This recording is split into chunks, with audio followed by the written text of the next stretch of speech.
Reese Rambles, episode 36, and week 3 of me feeling very much under the weather. In fact, after the past couple of days have been really rough. I don't really understand. I thought I was kind of starting to get over it. But yeah, this horrific cold or flu virus, or whatever it is that's going around that literally everyone I know has had over the past few weeks. Hopefully I'm starting to shake it again. I don't know. It might just be the medication. I have been taking tests because, of course, I come into contact with various people. And yeah, again, that's very much negative, as they have been throughout. But I have had a few days. I mean, I have had the old dreaded virus a couple of times now. And yeah, there have been a few days over the past few weeks where I really have felt like that was it. But apparently not, according to the tests at least. So whether they pick up the latest variant or whether my tests are all just so old now that they've expired and they don't work properly anymore, I don't know. But whatever. I'm not a scientist. I'm certainly not a, whatever. Anyway, not a doctor. That's the word I was looking for. But I shall persevere. The show will go on, and I'm feeling very enthusiastic about stuff that's happening with the channel at the moment because of the obviously the new studio space. So I think, first things first, I shall give you a little update on that.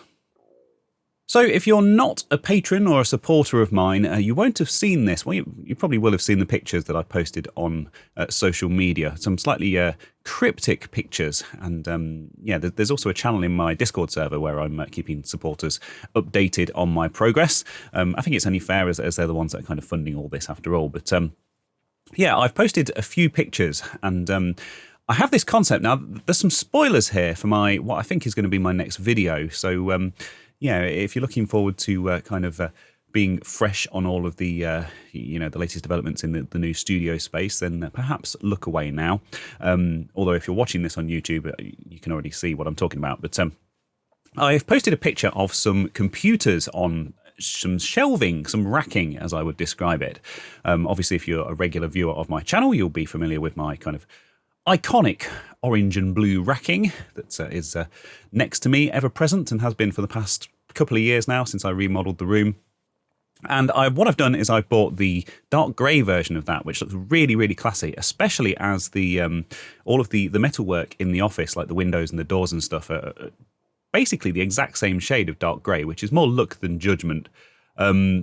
But yeah, it's all kind of tied the whole place together really nicely, and with the dark grey carpet and everything else, and it's all looking really, really cool. And one thing that really concerned me about the space was the way it's kind of overlooked. Now, I'm going to talk a little bit about this in a bit more detail in a minute, but basically, it feels a bit like a goldfish bowl in there, especially when I first moved in and I recorded that first video. And there's essentially a whole wall that's just glass, that's just windows and the doors that I used to get in. Really, really nice, really sort of bright and airy and stuff in there. And really nice when it's used as a meeting room, which was obviously the original intention for that office. But ultimately, I mean, the public don't have access to this site. It's only the people who work in the other businesses that are based on the same site. And I actually know a few people there anyway. So, but the issue, what it all boils down to essentially is privacy. Partly because I'm storing some stuff in there, and I don't really want people to kind of be nosing through the windows and seeing what I'm up to, ongoing projects and that kind of stuff. And partly, if I'm being entirely honest, just kind of feeling very self-conscious about being watched, especially if I'm going to be recording in there. I don't really intend on doing much recording sort of during the day when there are going to be people around, but you never know. So I wanted to come up with a solution. And I did mention this in the first video to basically make the space a bit more private. And what I came up with in that one was essentially window film, like that one-way reflective window film. And the more I looked into it, the more I kind of came to the conclusion that part of the issue with that film is that if it's basically the brighter side that's reflective. So if it's bright and sunny outside, that's fantastic. Anyone looking at the windows from the outside will just, see this kind of reflective surface. But in the winter, when it's the other way around and I've got the lights on in there and it's dark outside, it actually works the opposite way around. So I'd be sat in there just looking at this wall of mirrors, and there could be someone on the other side looking at me, which and I wouldn't even know they were there, which kind of makes the whole situation even worse than when I started. So glad I looked into it properly rather than going down that route. And yeah, also, it wouldn't really be in keeping with the building. It's kind of, I don't think I've shown this, but there's a second story on top that also has the glass windows across, and that's someone else's meeting room. And I think, having the bottom floor be sort of shiny and reflective and the top floor just be clear glass would look really odd. And I'm not, I'm trying to think of the landlord here, because he's a friend of mine, and I've always been very good with him, and he's been very good with me. And, I don't want to take the mickey and kind of ruin his building. I'm sure he probably doesn't care what it looks like, but, just trying to be a good tenant, So I came up with a solution because essentially I needed racking, I needed storage for all of the machines that I'm going to be working on anyway. And I needed somewhere to put that. So I could put it along the end walls, but then obviously I was kind of going to put desks along those walls. And having a desk against a rack like that doesn't really make sense. It kind of reduces the ability to gain access to the stuff that's on the rack. So I thought, okay, what I'll do is I'll build the racking along that wall, along that glass front wall, and obviously have a gap in the middle for the door so I can actually get in and out. And so I built it all. It looked really, really cool. And I was thinking, yeah, that looks great. And went outside and to have a look at kind of how it looked from the outside. And I thought, if I put the stuff on the shelves pointing outwards out of the window, then it's like an exhibition. It's like a window display, like a museum exhibition. And, that'd be, it's completely pointless. And, members of the public aren't going to be walking past and seeing it and going, oh, that looks really cool. It's going to be essentially for the benefit of the few people that work on that site. But, yeah, like I say, I wanted to put this stuff on shelves and kind of store it somewhere anyway. So just turn it around and face it the other way. And, then everyone, the few people that walk past during the day can look at it as well. So I've kind of decided to run with that idea and go all out with it and kind of make that like the focal point of the outside of the office and get people talking. The other thing you have to bear in mind as well is that, all right, there's probably, I don't know, 100 people that work on site. Probably less than that. Probably closer to 50 people that actually work on that site during the day that are actually going to see this thing. Apart from the odd like delivery driver and stuff as well. But, it's... there's also thousands of people on the internet who watch my channel who are going to see this thing as well. So it's not completely in vain. And, for the benefit of those people, like if I built it in a town centre somewhere, thousands of people would see it. And building it and putting it on film so thousands of people on the internet can see it and sort of keep up to date on how it's updated and how it evolves is why not? Why not? That's the age that we live in. Everything is online and all of that kind of stuff. So yes, that's the route that I decided to go down. I built a window display and I've posted that picture. I posted a few pictures as it's evolved kind of on my Discord and on social media and stuff. And of course, I'll give you a much better look at that in the next update video. So what I've been working on is essentially illumination, putting LED, the same LED strips that I use on my shelves at home, which I've recently rewired. I think I mentioned that last time. Because of the voltage drop stuff. Yes, I definitely did mention that last time because I remember talking about the voltage drop. And obviously I've wired that in a more sensible way as well. So it's all, each run is wired in parallel and it's got a dimmer on it. And there will be a smart plug on there as well so I can turn them on and off remotely. Because I'm thinking, it'd be quite nice in the evenings, kind of around home time in the winter when it's getting a bit dark, maybe be a bit of fun just to kind of turn the lights on for an hour or so all the people leaving the car park can enjoy the display without leaving it on 24/7 because that would be a monumental waste of electricity. Although, to be fair, it's all LED, so it's not like it uses that much power. But since posting the picture on social media and on my Discord, I've had two particular bits of feedback, which I'm going to address in the next video. The first one is UV. And essentially, if you watch that first video, you'll see that the sun is shining directly in that window quite a lot in that video. Now, I must stress that that is to do with the time of day that I'm generally recording, which is kind of early evening time after work, pop over there, spend a few hours over there fiddling with stuff. And also the time of year, because the sun is so low in the sky. I mean, if you've seen the lie of the land of that building, it's kind of surrounded on three sides, and it's only that kind of west-facing side that's open to the elements. And the vast majority of the year and the vast majority of the time, that window is actually completely in shade. The sun isn't shining directly on it. It just so happens that I was there filming at the kind of I don't know, half an hour or so in the day when it is at this particular time. All that said, of course, UV protection is important. I don't want all that stuff yellowing or re-yellowing in the case of the stuff that I've already retro-brighted. So I have bought some window film, some UV film. I've had UV film on my windows at home for years now, ever since, pretty much since this has been my sort of main space. I haven't had any issues with boxes fading or stuff in the window yellowing or anything like that. So the system works. And the film that I've bought for the windows it's not the cheap Chinese eBay stuff that I have here. It's museum grade stuff from an actual film specialist, a company called TintFit. In fact, I've got the instructions just here, because one of my jobs for later today, if I'm feeling up to it after recording and editing this, is to go over and put the film on the windows.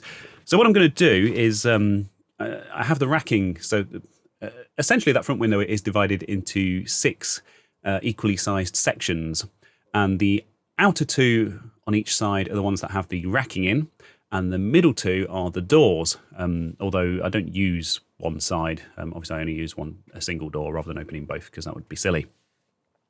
So what I'm going to do is I'm going to put the UV film on the outer 2 on each side, directly in front of the racking, and I've got some blackout film which I'm going to put on the doors themselves. And I've also, as of last night, bought some office divider panels. The ones that they kind of build cubicles out of. But these are really, really big ones. They're like 2 meters tall, and they're on wheels. And what I've done is I've put those immediately behind the racks, so they're completely blacked out from behind, which not only makes the display look much cooler, stops the light leaking into the space and obviously, causing problems later on. Also, great for privacy, stops people being able to see me through the racking. So all in all, it's a big win-win-win. And also, because they're fabric covered and it's quite like a thick, woolly fabric, I'm hoping they're going to be really good acoustically as well, which is something that's been a concern of mine since the beginning. I need to actually get in there and record something and see what the difference is, which I may well do later today if I do another supporter update on that. Again, I'll have to see how I'm feeling. I've just had some medication, so I'm feeling all right at the minute. But so yeah, the first concern from people who've seen the pictures of the space was that of UV. So I'm hoping that's going to allay those concerns slightly. Like I say, museum grade UV film on the racking windows and complete blackout film in the middle. And that should hopefully protect everything. I'm not sure whether to buy a UV meter to measure it just on video, just because there's going to be some people out there who are going to be, actually, or should I just not care about those people? I don't know. I'm getting to the point with the channel where I don't care about troll comments and stuff like that. Although actually, funnily enough, I am going to be talking about something like that a bit later on in this ramble. So an interesting comment that I've had. So probably should have announced that up front, shouldn't I, to have kept your attention. But anyway, so that was the first concern. The first concern was UV. And the second one is one of security. People who've seen that picture have kind of said, well, you've got a lot of valuable old machines in the window. Particularly in a world where there's a lot of newspaper stories telling people, if you've got these old computers and consoles lying around, they're worth like thousands and you should sell them on eBay. And, and to be fair, based on the condition of these machines and the fact that I've got like a lot of the original boxes and stuff there as well, they probably are collectively worth, a reasonable amount. Now, I just want to stress and just reiterate that there is no public access to this site. There's a gate with a code. It's down a long private drive, and there's CCTV everywhere. The building is also alarmed, as are obviously all of the other buildings on site. And the landlord actually lives on site as well and has, various things set up. So if something triggers the CCTV or the gate opens or whatever, then he gets an alert and he gets to see, because ultimately it's people kind of coming onto his property, so it's in his interest to be alerted to that immediately. And in the whole time that I've known him, they've never had any problems whatsoever with security there. So that's the reason why I've been confident to build this thing. I appreciate everyone's concern. Don't get me wrong. They're not calling me an idiot or anything for building this thing. They're just, are you sure this is a good idea? But if you've just seen the picture without the context, then You know, I suppose it's reasonable to assume that maybe it's on a street somewhere and you've got people walking past and stuff like that, but that's absolutely not the case. So, yeah, built for the benefit of a very small handful of people who work on site, and also for you lovely people on the internet. But anyway, that's the update on that. Yeah, like I say, I'm hopefully going to pop over there, finish wiring up some of the LED lighting on the shelving. I'll probably do, and get that film up as well. I haven't quite fully decided yet, but I'll probably do a live stream from there at some point in the very near future using this setup. I'll just take it all over there. And I'll do like a bit of a tour of the space and, you know, maybe come up with some fun activities that we can do together collectively on the live stream. But I want to get kind of the privacy side of things finalised as well. There's some blinds to go up in the rear windows.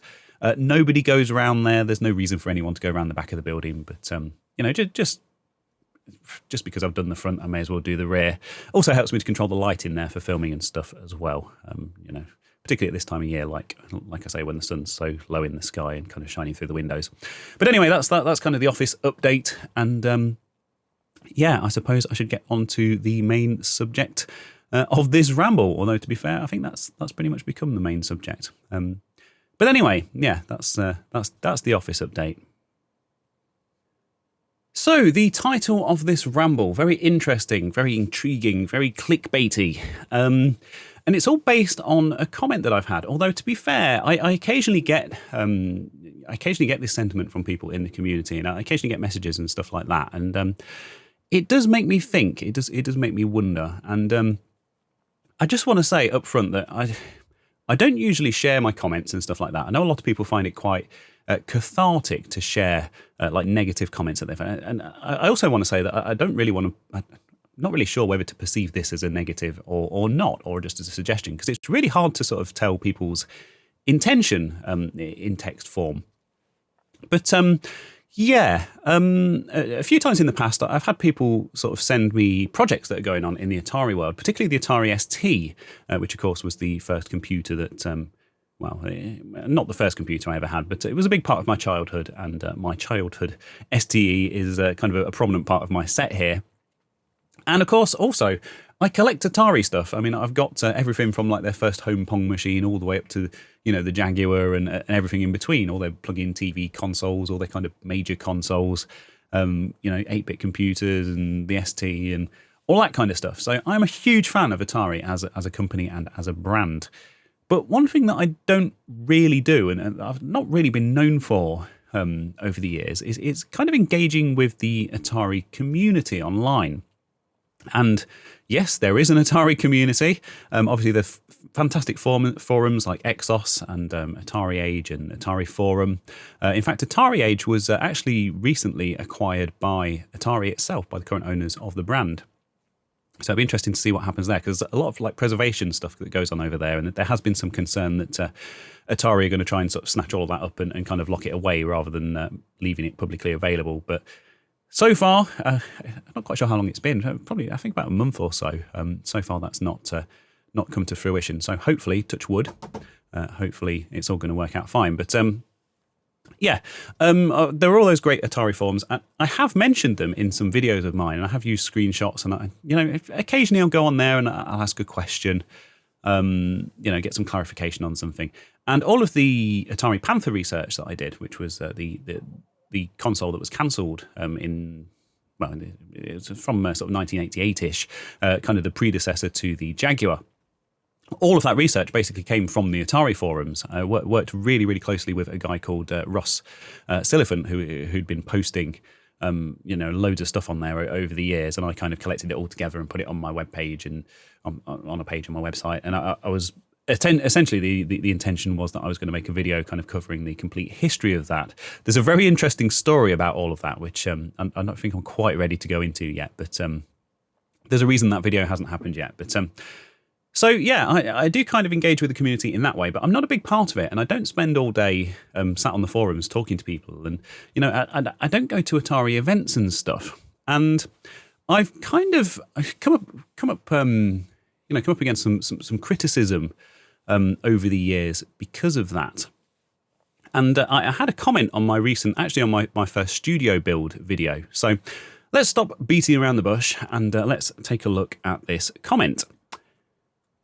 So, for the benefit of the audio listeners, I will read this out. And bearing in mind, this was on my first studio build video. So, and you'll have to see that no, we'll read it out first, okay? It says, great. Perhaps you'll be able to start supporting more Atari... bloody hell, I've forgotten how to read. It says, great. Perhaps you'll be able to start supporting more Atari community projects. There's always a lot going on in the ST community hardware world, and I keep hoping that you'd bring it to a wider audience, since you're probably the biggest Atari YouTuber. We even had a local Atari get-together called Cyber Legends recently, but it got no coverage or advertising from any Atari YouTube channels. It's such a shame. Anyway, good luck to the future.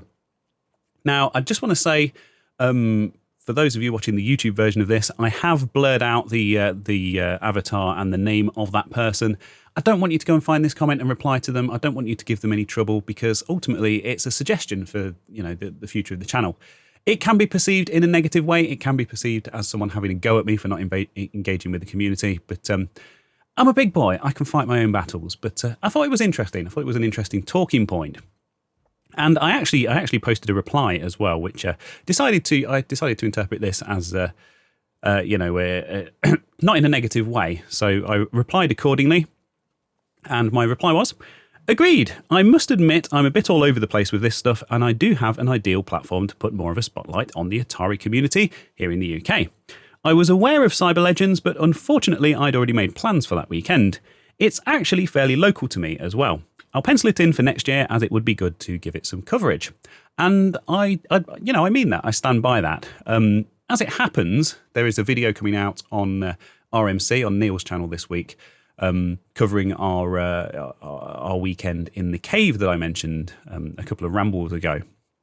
Basically, a bunch of YouTubers all got together in Neil's space in the RMC cave, and we all kind of worked together and filmed a quite fun little video on the day as well. In fact, I actually saw that last night, and it's going to be really, really good. So looking forward to promoting that when it comes out. And so that's where I was that weekend. I was in the cave. I'd heard about Cyber Legends a few weeks before, but this thing was booked kind of months in advance, and these people are my friends.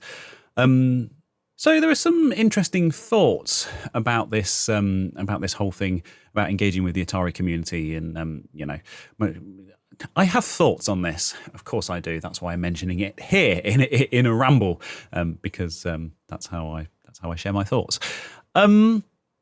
Obviously, it would be a goldmine of content for me to go there. It would be a great video, and if nobody else is covering it, I would be silly not to cover it. So. Yeah, unfortunately, the cave thing had been organised, months and months ago. Otherwise, I genuinely would have gone. Like I say, it's quite local to me. It's about half an hour from my house.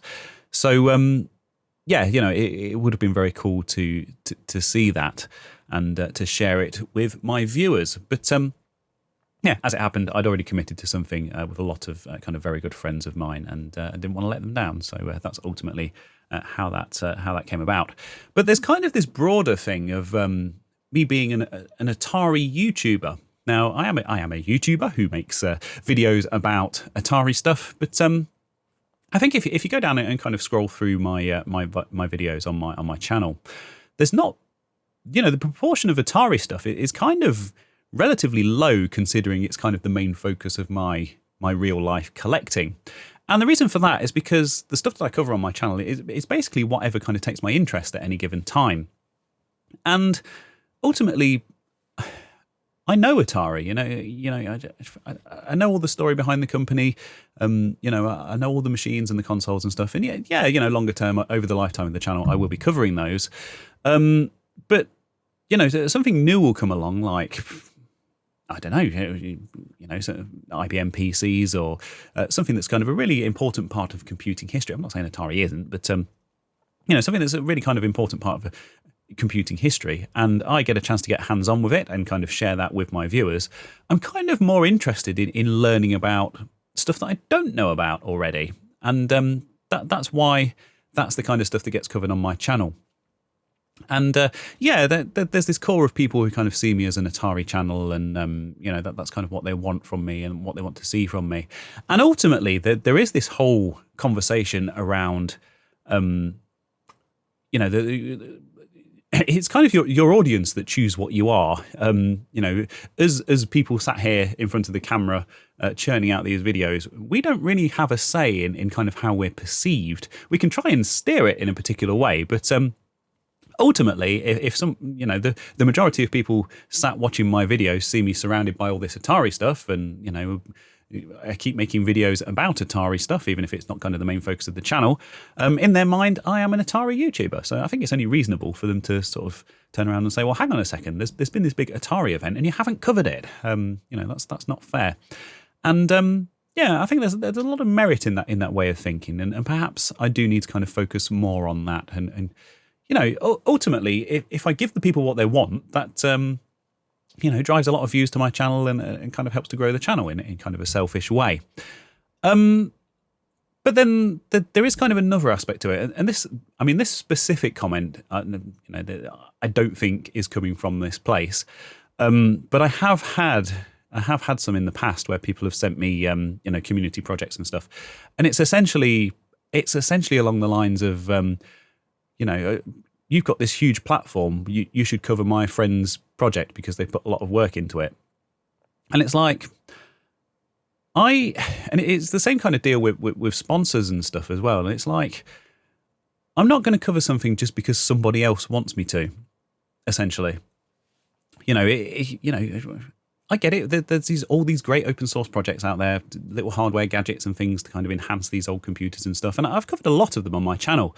But ultimately, if someone approaches me and says, why aren't you covering this? Someone's put a huge amount of work into this and it deserves some more coverage. And why aren't you using your platform to promote this? And it's like, well, because as stated previously, the whole focus of the channel is to talk about whatever I'm interested in at any given time. And if it's something that I haven't heard of or something that I've kind of only vaguely heard of, but I've not used and, it's of no real benefit to me, then it's not something that I'm interested in at this moment. So I'm not going to cover it on the channel. I'm not going to go out of my way to promote stuff. I've done that kind of stuff in the past. There was like the, although to be fair, like the mouse stuff, the USB mouse interface, mouse and joystick interface for the Atari ST and various other old machines. Someone did contact me out of the blue and offered to send me one of those for a review. And I looked at it and thought, well, actually, I'm going to get quite a lot of use out of this. So yes, I'll have it and I'll help you to promote it as payment for that. Because there's some aspect of being sent something for free and all that kind of stuff, which it is a perk of the job. Although ultimately, I can afford to buy my own stuff. I just thought, actually, I was probably going to buy one of those anyway, and I'll feature it on my channel, and you'll get some more sales out of it, and you'll do well out of it. It's kind of a mutually beneficial arrangement. But it's interesting, isn't it? It's like, why don't I cover the Atari ST community more, considering I'm an Atari ST guy?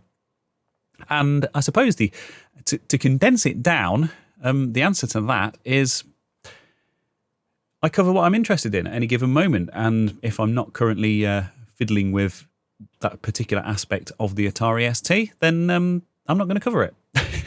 That's all, and maybe if I was a more active part of that community, but I spend far too much time on the internet chatting to people as it is. If I went and I was chatting to people on the Atari forums all day as well, then I'd literally never get anything done.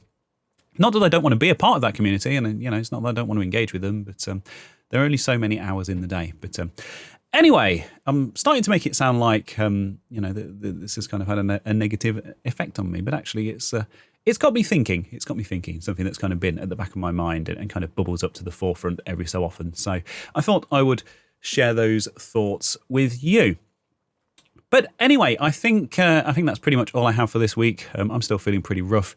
I've got to pop over to Screwfix shortly and pick up some bits for the office, and then hopefully go and pop those over there.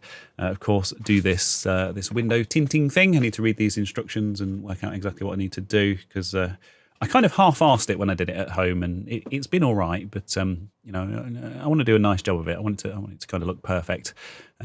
If only because, like I said before, I want to be a good office tenant. But Yeah, that's it.